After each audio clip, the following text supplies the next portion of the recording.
try and understand that a little bit better.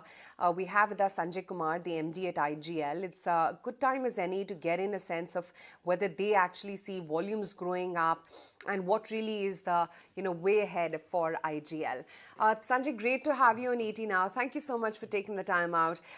You did a total volume of around 8.1 MMSCMD in the third quarter. How have been the volumes in the first 2 months of the fourth quarter?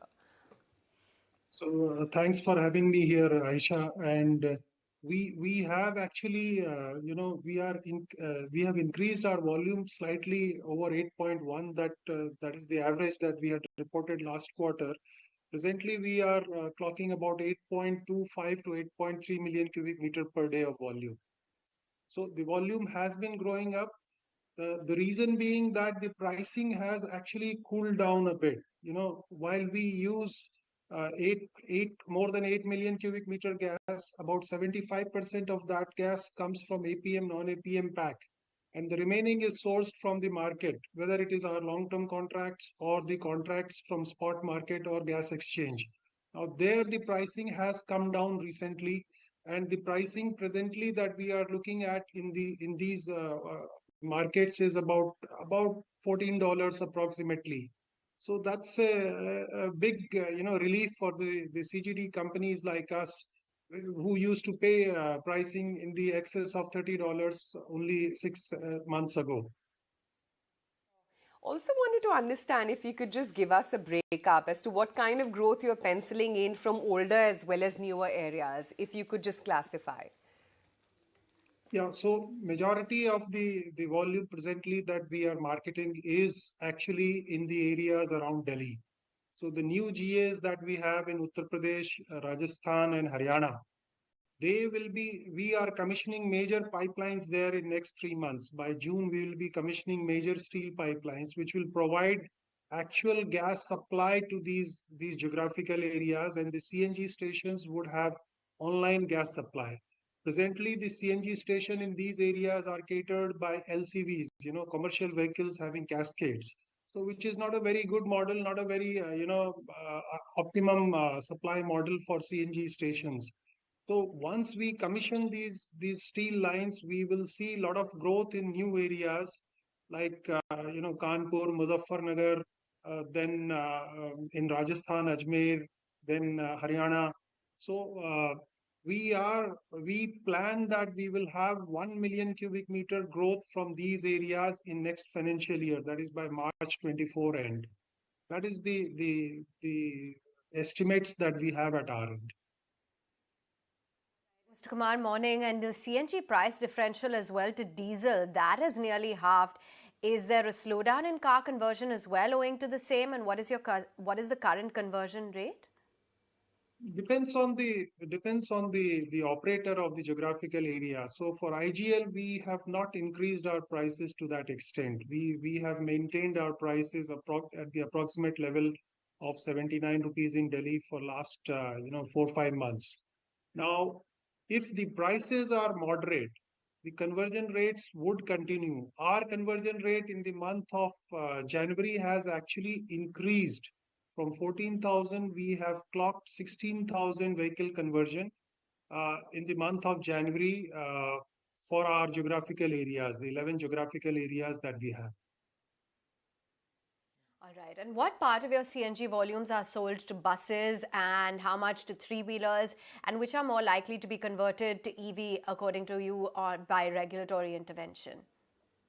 Yeah, so in 20% of our sale is to buses and to other autos, etc.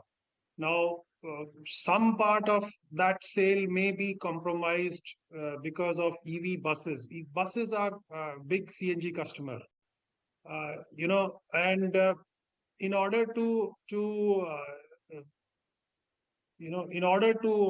manage this risk that we are facing, we are planning to get into a bigger way in EV also.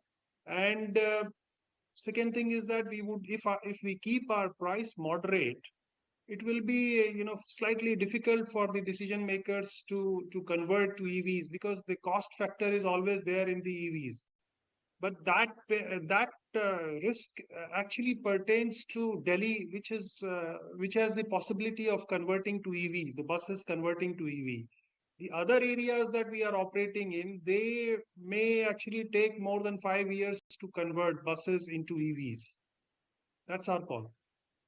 So 5 years from now, what would be the core business of IGL? Will it be a gas company which also is using their outlets to give other additional services like EV charging, or you will remain a gas distribution company at heart? We will be participating in EV business also. But Nikunj, the experts all around the world are talking about energy trilemma, which is affordability of energy, sustainability of energy, and energy security. Now, if energy security is not there, it will be a problem. Affordability is also very important. Now, if you look at the way things are panning out, most advanced countries would reduce their gas and oil consumption in coming 10-15 years by maybe 50% also. But countries like India, there the impact would not be so much. In fact, our gas consumption, the Indian gas consumption, is likely to peak in the year 2037 to 2040. So we would continue to grow from here to 2040. And if the gas consumption in the country continues to grow, IGL would continue to have larger part of their business from the gas business, and EV will be the second business that I see in 5 years from now.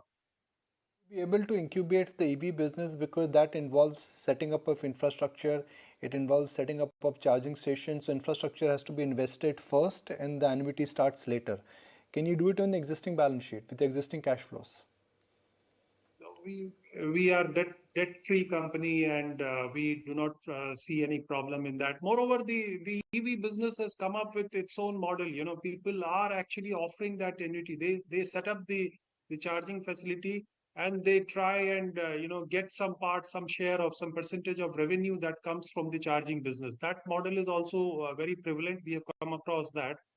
Uh, for IGL, we are presently debt-free company. We don't foresee any such problems. All right. We wish you all the best. Thank you so much for joining in and sharing with us an outlook on how things are shaping up. Just a quick glance at